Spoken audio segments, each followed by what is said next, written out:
a little bit disappointing. Do you mind if I talk to you about your sign? Pardon me? Do you mind if I talk to you about your sign? I guess so. Okay. Can you just tell me what your sign says and what it means to you? It says books, not bullets, in the classroom.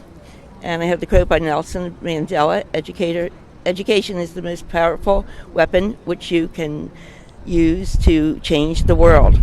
I'm a retired teacher, and I don't believe guns should be in the hands of teachers in schools. It's not teaching the kids. It's a dangerous situation. The best we can educate them. We don't have money for decent books and supplies. Teachers spend their own money, and yet they want to hand them a gun. All that means is that some gun manufacturer is going to make more money. Right on. Is there any type of action that you're calling to? Well, just the general action of assault weapons definitely should be out of the hands of average citizens. It's Right. not a hunting. It's not for hunting. There's no use for it other than just to, I don't know, feel good you have a big gun in your hand. I don't know. All right. And what would you define as an assault weapon? Anything that was built basically for the military. That guns that are more powerful than what police have shouldn't be out there.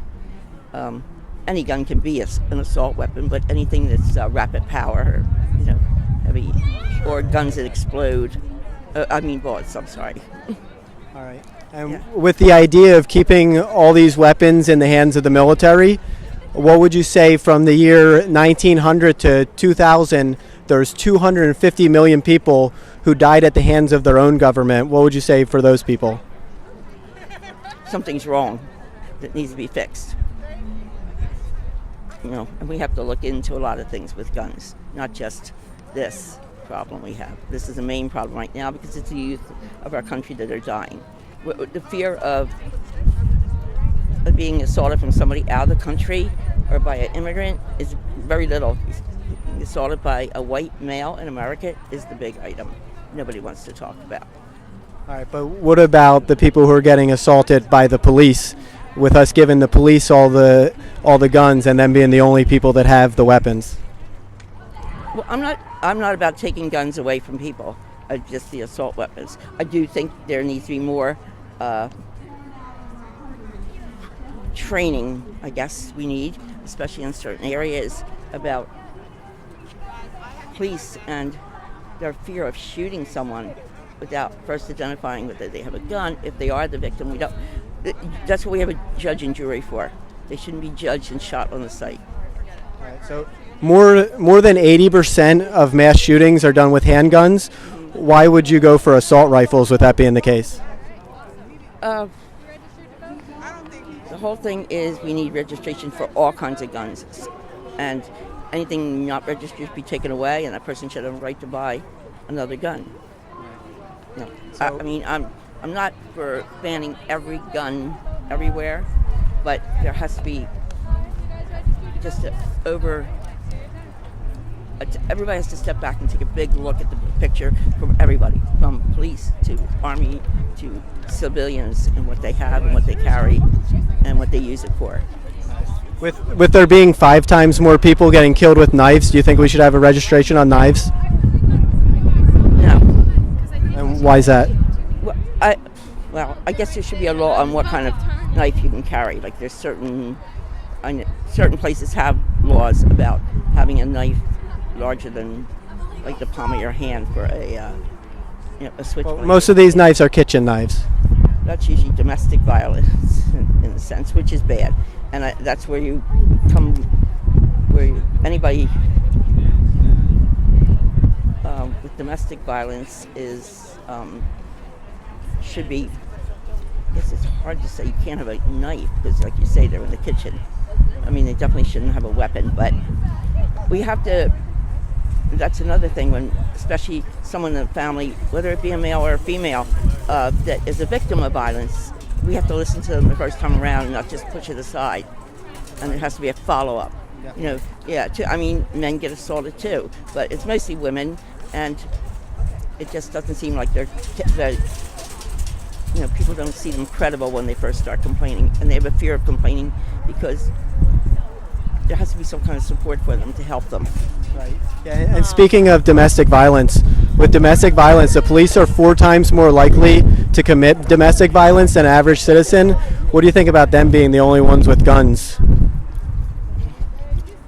Yeah, that is an issue. I've cops in my family. I know that cops have become hot-headed and just think especially if they've been in the military and then they go into the police force. I don't, especially those members are not retrained when they come back from employment because they're used to giving orders, they're used to shooting people they know are the enemy or they think they know they are the enemy, and they come back and they carry that over into their personal life, which is very dangerous. So I think the government, if you're going to train somebody to be a killer when you send them overseas somewhere, you have to untrain them when they come back. And that's a difficult thing to do, I'm sure, but it needs to be done. What do you think about people who say making laws like this give rise to crime syndicates? Like when they made laws for prohibition against alcohol, it brought a rise of gangsters, and the war on drugs brings lots of violence on the streets here in Philadelphia and all over. What would you say about that? I think they're making excuses because they don't want to do anything. The politicians and stuff, they'll give out excuses like that. I'm not saying it might not happen, but then it has to be controlled a different way. And then, so with the gun control that we've seen so far in this country, it's been gun control in the 1600s with anti-Indians having guns. And then in the 1800s, we saw gun control with blacks not being able to have guns.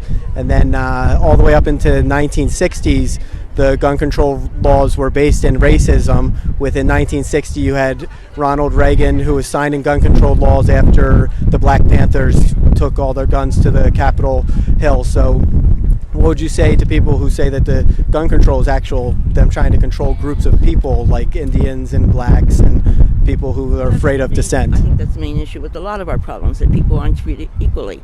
Every person, citizen in the United States, or any person, not just citizen, should be treated equally, and they're not. I mean, people, and working on getting better in some places, but it's getting worse in other places.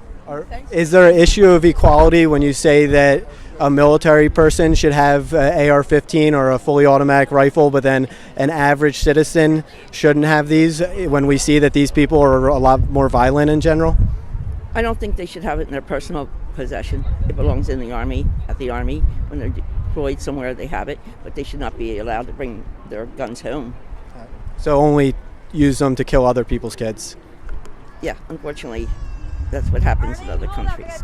I don't believe, I hope we're not going into war. I'm a little scared right now, especially with the new people being put in there. Yeah, with Donald Trump in there? Yeah. And who is picking to be there? It's Bolton. It's pretty scary having Bolton's a fascist president come take the guns. It's kind of what fascists do, and it's what we're here calling for. Right. Yeah. I mean, it's scary because we're letting, people have to get out and vote. People have to change things. The reason he got in, people don't go out and vote.